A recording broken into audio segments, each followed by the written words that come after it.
आदिवासी ऐसे लोग होते हैं जो पीढ़ी दर पीढ़ी अपनी संस्कृतियों को बचाए रखा, जो हमेशा से आत्मनिर्भर रहते आए हैं। दोस्तों, आदिवासी दो शब्दों से मिलकर बना हुआ है। पहला आदि, दूसरा वासी यानी कि मूल निवासी। 2011 के अनुसार भारत का जनसंख्या का 8.6% यानी कि 10 करोड़ लोग आदिवासी हैं। ये आदिवासी लोग प्रकृति को भगवान मानते हैं, प्रकृति का पूजा करते हैं। आदिवासी लोग प्रकृति में पाए जाने वाले जीव जंतु, पर्वत, नदियाँ, जंगल, नहर और खेतों का पूजा करते हैं। प्रकृति को अपना माँ मानते हैं। आदिवासी लोग प्रकृति से उतना ही चीज लेते हैं जितना आवश्यकता होती है। प्रमुख आदिवासी जनसमूह। भारत में करीब 461 जनजातियां पाई जाती है, जिनमें से गोंड, संथाल, भील प्रमुख है। गोंड जनजाति।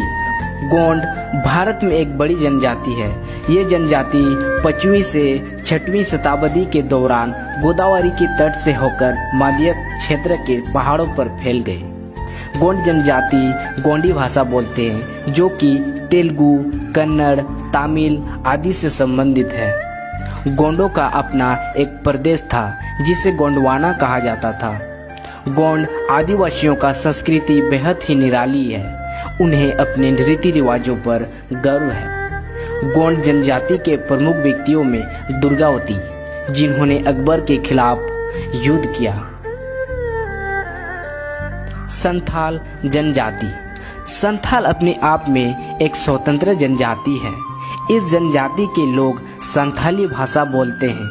बाकी धर्मों में जहां महिलाओं को विशेष सम्मान नहीं दिया जाता, वहीं संथाल एक ऐसा जनजाति है जिसमें चाहे एक लड़के का जन्म हो या एक लड़की का, दोनों को ही सम्मान की नज़र से देखा जाता है। सभी लोगों को स्वतंत्र प्राप्त होती है। सभी लोग पढ़ लिख सकते हैं। महिलाओं को विशेष सम्मान दिया जाता है। संथाल जनजाति में कभी भी सती प्रथा नहीं थी और ना ही दहेज प्रथा। सभी लोग शिक्षा प्राप्त कर सकते हैं। वे इच्छित रूप से सज धज कर संवर सकते हैं। नौकरी, मेहनत, मजदूरी, इच्छित कार्य कर सकते हैं।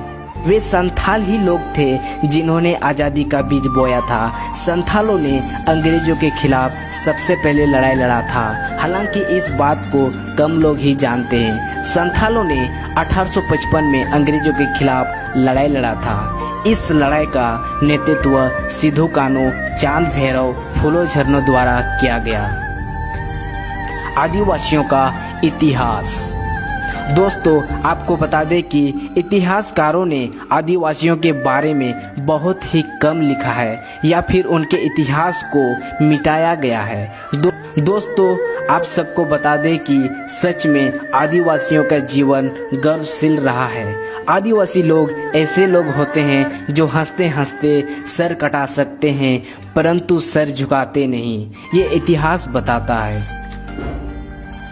प्रमुख आदिवासी व्यक्ति। बिरसा मुंडा।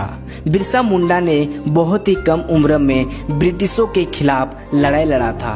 उन्होंने उलगुलान अबुआ दिशोम अबुआ राज्य से नारा दिया। तटीय भील। तटीय भील मध्य प्रदेश के खंडवाना के रहने वाले थे, जिसे इंडियन रॉबिन हुड कहा जाता था। इन्होंने मध्य प्रदेश, गुजरात, महाराष्ट्र, राजस्थान के भील और अन्य लोगों को एकजुट कर अंग्रेजों के खिलाफ आंदोलन किया। आदिवासियों का समस्या और निवारण। दोस्तों, आदिवासियों ने हमेशा से ही प्रकृति को अपना भगवान मानता आया है। प्रकृति की माँ है। साथ ही साथ आदिवासियों में महिलाओं एवं पुरुषों को एक समान अधिकार प्राप्त है। जैसे जैसे आदिवासी लोगों ने बाहरी लोगों के संपर्क में आए, तब उनसे जल, जंगल, जमीन के अधिकार छीन ली गई। और जब आदिवासियों ने अपने हक की लड़ाई लड़ने लगे तो उन्हें नक्सलवादी कह दिया जाता है। दोस्तों, आदिवासी भारत का अभिन्न अंग है। आदिवासी सम्मान के हकदार है। आदिवासियों के रक्षा में ही पूरे दुनिया का फायदा है, वरना आधुनिक मानव केवल अपने स्वार्थ और अपने लालच के कारण हमारे इस खूबसूरत पृथ्वी को उजाड़ कर रख दिया है। आदिवासियों का जीवन शैली बहुत ही सरल और बहुत ही अच्छा है। पृथ्वी को प्रदूषणों से मुक्त करने के लिए आदिवासियों का जीवन शैली अपनाना चाहिए।